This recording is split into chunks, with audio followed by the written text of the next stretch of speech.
Salut, mon nom est Sonia Tremblay et vous écoutez Sortir des ruines. En ce mois de novembre, le sujet, c'est même pas drôle, mais le sujet du vidéo, c'est le deuil. Tu sais, le mois de novembre, c'est le mois des morts. Bon, en tout cas. Et il y a quelqu'un qui m'avait suggéré ça là, quand j'avais demandé au début, l'an passé, quand j'avais fait une espèce de sondage sur de quoi les gens voulaient que je discute. T'sais. Il y a quelqu'un qui m'avait demandé de partager mon expérience avec le deuil. Ce n'est pas une vidéo de conseils sur comment passer à travers un deuil. Hein. C'est vraiment un partage d'expérience. Si vous avez besoin de conseils, si vous vous sentez pas bien dans une situation comme ça, je pense vraiment que c'est important d'aller chercher là, le conseil de professionnels. Moi, je peux vous partager mon expérience, mais après, bon, c'est tout. Moi, j'ai perdu plusieurs personnes dans ma famille, des amis aussi. Mais dans ma famille, entre autres, ça a commencé quand j'étais relativement jeune. Tu sais, mes grands-parents, évidemment, mais des oncles, des tantes. Il faut comprendre que je suis du deuxième mariage de mon père. Donc, dans le fond, mon père, tu sais, il était déjà dans la quarantaine quand il a rencontré ma mère. Mes parents avaient 17 ans de différence. Là. Ma mère l'a rencontré comme elle avait... Tu sais, en tout cas, elle était vraiment jeune, là, mettons, dans la vingtaine, puis lui, tu sais, presque la quarantaine. Fait que tout ça pour dire les oncles et les tantes, tu sais, mon père, ses frères et sœurs, ben c'est déjà des gens, mettons, plus vieux que si j'étais née lors de son premier mariage où il était plus jeune. En tout cas, vous comprenez ce que je veux dire? Là, je complique les choses.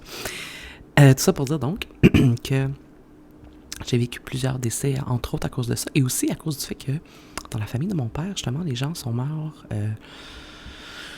relativement jeunes pour certains, tu sais. Entre autres, mon père. Moi, j'ai perdu mon père, j'avais 17 ans. Et mon père en avait seulement 57. Pour vous donner une idée, là, c'est jeune pour mourir, 57 ans. Et c'est jeune, 17 ans aussi pour perdre son père. Fait que je peux, tu sais, vous parler un peu de mon expérience face à ça. Encore là, je pense que le deuil dépend de tellement de choses. Tu sais, évidemment, ça dépend de l'âge, justement, à laquelle tu le vis. Ça dépend aussi de ta relation avec la personne, tu sais, qui décède. Que ce soit positif ou négatif, le deuil, je pense que c'est beaucoup dans le « j'aurais dû dire ça, j'aurais dû régler ça ». Fait que, tu sais, je pense que le deuil peut être difficile ou non, dépendamment de tout l'historique émotif, relationnel que tu as avec une personne. Et justement de ton âge à toi, parce que, tu sais, la maturité est différente. Moi, j'ai perdu mon père à 17 ans, mais c'est pas la même chose que si je l'avais perdu peut-être à 40 ans, mettons, tu sais. En tout cas, je pense que c'est pour ça que c'est difficile de catégoriser, voyons, mon Dieu, catégoriser le deuil d'une seule façon. Je pense que vraiment que c'est une expérience très personnelle. À 17 ans, c'est comme un tourbillon d'émotions déjà, là, 17 ans. Fait que, c'est comme si quand mon père est décédé, j'étais déjà dans plein de trucs. Puis je n'ai pas tant vécu, je trouve, en tout cas, encore là, c'est personnel, là, mais je n'ai pas tant vécu le deuil. J'ai compris la mort, j'étais triste, mais tu sais, c'était pas dans une passe où j'avais, mettons, ma relation la plus proche avec mon père. Moi, j'étais très proche de mon père dans mon enfance, mais à un moment donné, à l'adolescence, tu sais, tu commences à faire ta vie, tu commences à t'émanciper, t'es moins près de tes parents. Fait que je l'ai perdu comme dans cette période-là. Puis en plus de ça, ben il y avait tout il fallait s'occuper de plein de choses avec ma mère, tu sais. Il y avait tout le tourbillon autour de ce décès-là qui nous occupait, si on veut. D'ailleurs, probablement une des raisons pour lesquelles je suis très proche de ma mère aujourd'hui, c'est qu'on a été seuls toutes les deux. Assez jeunes, tu sais, comme moi, j'avais 17 ans, puis ma mère était plus jeune que mon père, là, fait que ma mère, quand mon père est décédé, elle va avoir comme... Si mon père est décédé à 57, ma mère avait 40 ou 41 ans, tu sais. Hey, c'est fou de penser à ça. Là. Moi, je vais avoir 45 ans. Là. Mettons, j'ai 44 ans. Si j'étais ma mère, là, j'aurais un mari mort en ce moment. T'sais. En tout cas. Anyways, donc, tout ça pour dire que je pense justement, pour toutes ces raisons-là, c'est différent pour chaque personne. Après, il y a comme les étapes du deuil, je ne les connais pas par cœur. Là. Je pense qu'il y a 7 étapes au deuil, quelque chose comme ça. Peut-être que pour certaines personnes, c'est vrai, ou peut-être que tu les vis sans t'en rendre compte. I don't know. Moi, j'ai vraiment l'impression que ça va différer. Je comprends qu'il y a des grandes étapes. Là, je pense qu'il y a la colère, l'abnégation, la négociation, la tristesse. En tout cas, bon. Tu sais, c'est sûr que ça doit être des choses que tu vis, là, mais je pourrais pas vous dire là, que je peux me rappeler de chaque étape du deuil quand mon père est mort. Pour moi, donc, considérant l'âge, je vous dirais que ça s'est fait tranquillement. C'est comme devenu plus difficile avec le temps. Je m'excuse, vous voyez mes yeux, mais c'est parce que j'ai pris des notes, là, je regarde mes notes en même temps, je suis désolée si c'est fatigant pour vous. C'est ça s'est comme fait tranquillement, puis ça a été plus difficile avec le temps, parce que je pense que plus je vieillissais, mettons, plus je remarquais les choses que j'aurais peut-être aimé vivre avec mon père. Plus je remarquais à quel point j'aurais aimé qu'il voie qui je suis aussi. Moi, je pense que c'est ce que je trouve le plus difficile. Et j'imagine que c'est à tout âge. Mais particulièrement quand tu perds un parent, encore quand toi, tu es en développement, ben, tu réalises que tu peux pas, après, lui montrer l'adulte que tu es devenu. Tu sais, toutes les réalisations que j'ai faites dans ma vie d'adulte, j'aurais aimé qu'il puisse les voir. Là, j'aurais aimé peut-être qu'il en soit fier. Tu sais, j'aurais aimé partager cette expérience-là avec lui, qu'il partage son expérience avec moi. Parce que, tu sais, à 17 ans, même si moi, je suis vraiment très choyée, parce que c'était pas parfait, là, ma relation avec mon père, puis mon enfance, c'était loin d'être parfaite, mais je veux dire, j'avais vraiment un père, tu sais, aimant, puis j'ai développé plein de trucs, il m'a montré plein de choses quand j'étais jeune. Puis tout mon jardin émotionnel là, a été vraiment bien cultivé par mes parents. J'ai été chanceuse à ce niveau-là, tu sais. Fait que, déjà, il y a des gens qui, malgré toute une vie, n'auront pas ça. Fait que, tu sais, je comprends là, que j'ai déjà une chance d'avoir eu ça. Mais reste que, à l'âge adulte, il y a plein de choses que j'aurais aimé partager avec lui. Fait que le deuil, on dirait qu'il est arrivé comme plus tard, quand j'ai un peu réalisé ça. Puis ce que ça a fait pour moi, là, tu sais, que le deuil arrive plus tard, mais c'est comme si je l'avais jamais complètement réglé, dans un sens. Tu sais, c'est comme si, encore aujourd'hui, là, tu sais, des années plus tard, là, comme je dis, j'avais 17 ans, là, j'en ai 44. Ben, encore aujourd'hui, des fois, ça me frappe. J'ai comme une espèce de petite montée là, de tristesse ou de réalisation que mon père n'est pas là, tu sais. Comme si, je sais pas, je le faisais à retardement, le deuil, puis tranquillement. Mais c'est pour ça que c'est personnel à chaque être humain, la façon dont on vit le départ de quelqu'un, tu sais. Puis moi aussi, en plus, j'ai trouvé ça difficile pour ma mère. Tu sais, je voyais beaucoup ma mère. Je ne peux qu'imaginer, tu sais, ce que c'est à 40 ans, perdre ton amoureux, ton mari, puis avoir encore toutes ces années-là devant toi à vivre sans cette personne-là, tu sais. Ma mère, elle a bien vécu son deuil aussi, là, tu sais, mais je veux dire, je suis pas dans son cœur, je suis pas dans sa tête, puis en tant que son enfant, j'imagine qu'elle m'a pas complètement partagé sa tristesse, tu sais. Mais je peux juste imaginer à quel point pour elle, ça a été une étape difficile, mettons les années suivant le décès de mon père, surtout que, bon, c'est une parenthèse, là, c'est particulier un peu, mais tu sais, moi, ma mère, mon père avait un frère jumeau, puis le frère jumeau de mon père est mort quelques années plus tard, là, tu sais, je dirais peut-être 10 ans plus tard à peu près. Il a vécu peut-être 10 ans de plus que mon père. Et pendant ces années-là, lui, il était pas marié, le frère à mon père. Et les jumeaux, hein, c'est souvent très proche. Donc, le frère de mon père était déjà toujours à la maison. Quand j'étais jeune, ils étaient toujours ensemble, ces deux-là. Fait que quand mon père est décédé, ben mon oncle, évidemment, resté très proche. Il est tombé malade pas longtemps après. Et ma mère, elle s'est comme occupée de lui parce qu'évidemment, c'était la personne la plus proche de lui. Et moi aussi. Fait qu'en plus, je pense que ça aussi, ça a comme retardé un peu le deuil, parce que déjà, c'était quelqu'un de super proche, c'était comme un deuxième père pour moi. Puis, même physiquement, là, c'était des jumeaux identiques, ok? Fait que c'était, physiquement, il ressemblait parfaitement à mon père. Fait qu'il y avait comme cette notion-là où il y avait une espèce de copie de mon père, encore en vie, malade, dont on s'occupait. Fait que c'était un peu awkward, là, mais je pense aussi que ça a retardé le deuil, parce que je me souviens, quand mon oncle est décédé, je crois que c'était en 2008. Quand mon oncle est décédé, ça m'a anéanti. Puis Puis j'ai l'impression que j'ai vécu comme, en même temps que le décès de mon oncle, j'ai vécu le décès de mon père. C'est comme si pendant ce 10 ans-là, en suspens, où mon oncle était encore en vie, ben, mon père était pas complètement mort non plus. J'espère que je vous fais pas freaker avec mon histoire. Je réalise que c'est... En tout cas, hey, on y va, on lâche pas. Fait que c'est ça, tu sais, j'ai réalisé que c'est comme si mon père était un peu encore en vie à cause que mon oncle, qui était 100% semblable à lui, existait toujours, puis qu'en plus, il était comme super proche de notre famille.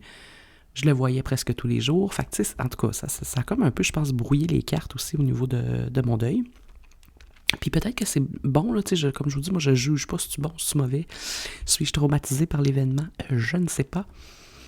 Mais c'est des psychologues qui écoutent, vous me direz ce que vous en pensez. Mais en tout cas, moi, j'ai l'impression que ça a tranquillement adouci le premier deuil, mais c'est sûr que quand mon oncle est décédé, là, ça a comme été un deuil supplémentaire à faire.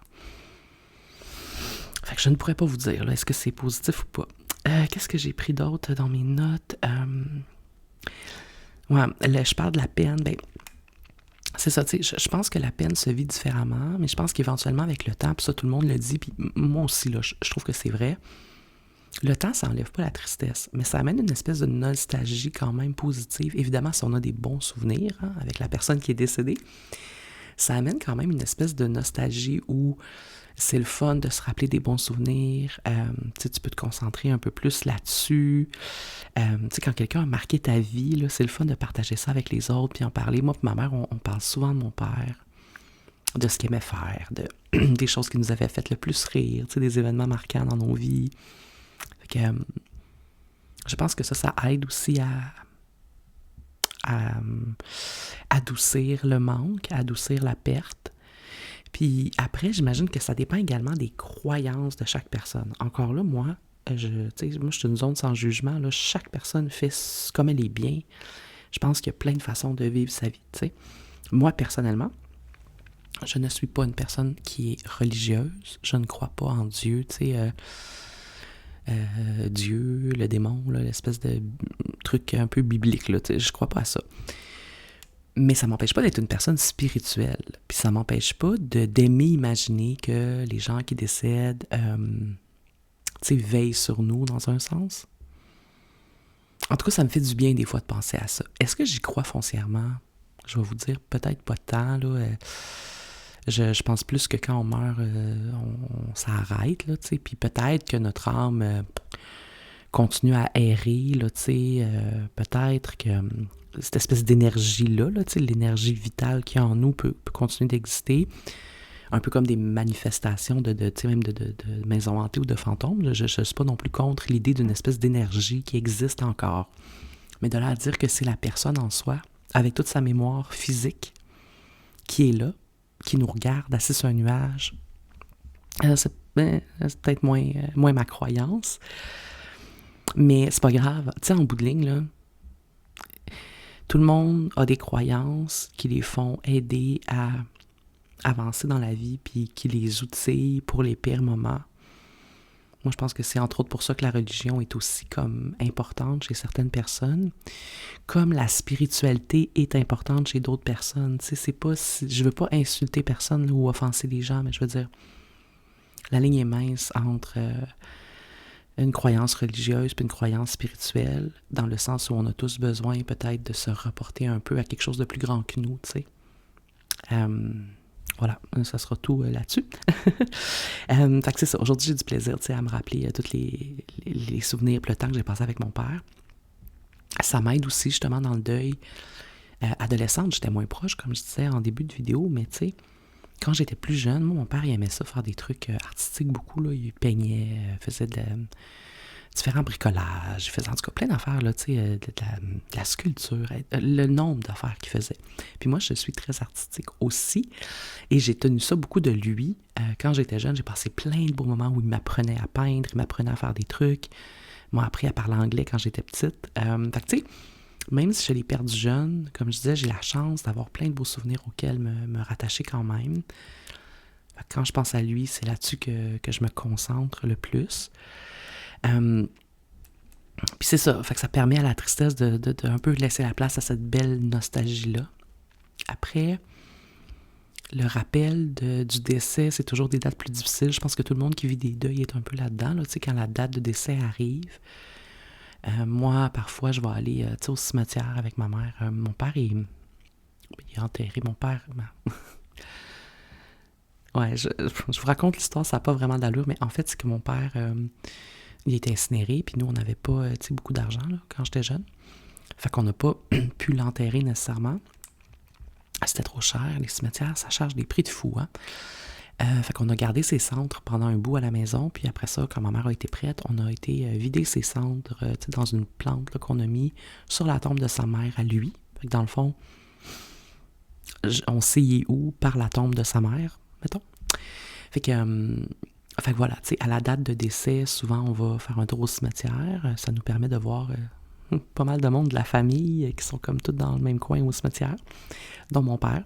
Fait que ça permet quand même, tu sais, certaines dates comme ça, ça permet d'avoir des moments de recueillement par rapport à la personne qui est décédée. Fait que, tu sais, ça aussi, je trouve que ça fait du bien. Puis évidemment, on n'en fait pas une grosse cérémonie complexe. Tu sais, juste d'être là, c'est comme une tradition. Tu sais, à la fin, ça devient un peu comme une tradition. Puis sinon, beaucoup de, tu sais, mon père adorait le temps des fêtes, là, fait que là, c'est ça, Noël s'en vient, fait que souvent, tu sais, moi et ma mère, on va quand même se remémorer des bons souvenirs par rapport à ça. Je pense que ça fait partie du deuil. Après, je sais que pour certaines personnes, le deuil peut être vraiment beaucoup plus, comme je disais, difficile, puis à ce moment-là, c'est important d'aller chercher de l'aide. Je pense aussi que le deuil est différent s'il arrive de façon soudaine ou pas. Moi, c'est arrivé relativement soudainement. Mon père est mort, est décédé en 2 mois, mais il était quand même malade avant, mais c'était pas censé là, être dangereux pour sa vie. Mais là, finalement, on ne commencera pas à entrer dans les dossiers médicaux, mais finalement, il est arrivé des choses, puis tout à coup, c'est devenu dangereux pour sa vie très rapidement, et il est décédé rapidement, en 2 mois.